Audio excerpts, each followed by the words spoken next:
Are you tired of telemarketers disguising their phone calls to you with deceptive phone numbers to try to trick you into answering? Well, so am I. So I'm going to sign a law that puts an end to that practice. Tonight, a Valley woman in need of this new law. The calls will not stop. They're asking for personal information.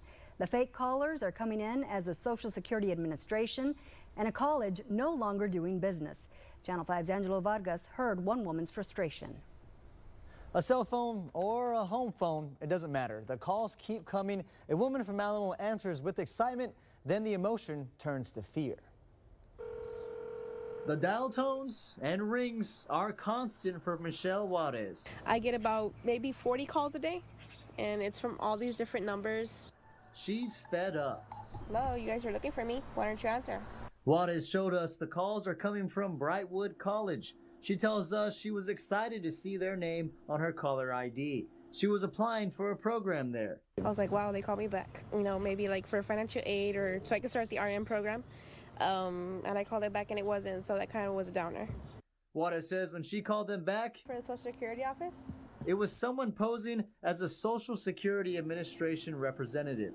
They did ask for my name and my social, my date of birth, but I just gave them my name. That was it.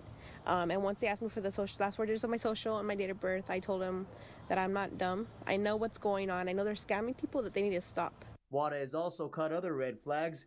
Brightwood College closed its doors in the Valley in December 2018. We went to the building in McAllen and saw this letter posted on the door. Juarez says she reached out to her phone provider. They explained they could change her number. She doesn't want to make the change because of medical reasons. My mom does have a lung failure. She actually almost passed away. So these calls that come in, we have to answer them because they could be doctors, they could be specialists, it could be, from her supply company. Juarez tells us she's memorized the numbers and no, they just want to take advantage of her. She wants others to protect their personal information.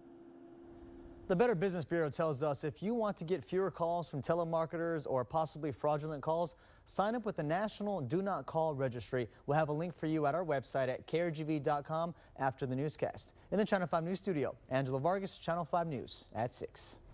Federal regulators also working to stop robocalls. Last week, the Federal Communications Commission voted to make call blocking easier. Phone companies now have the right to block unwanted calls without customer permission.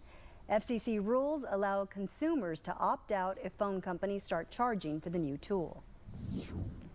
Now at Channel 5 News Extra, the Better Business Bureau explains if someone calls you saying you won the lottery or a sweepstakes, it's fake.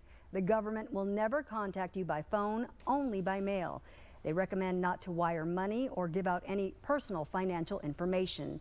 If you do have a complaint, reach out to the Federal Trade Commission.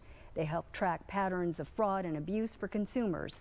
We'll have a link on our website right after the newscast.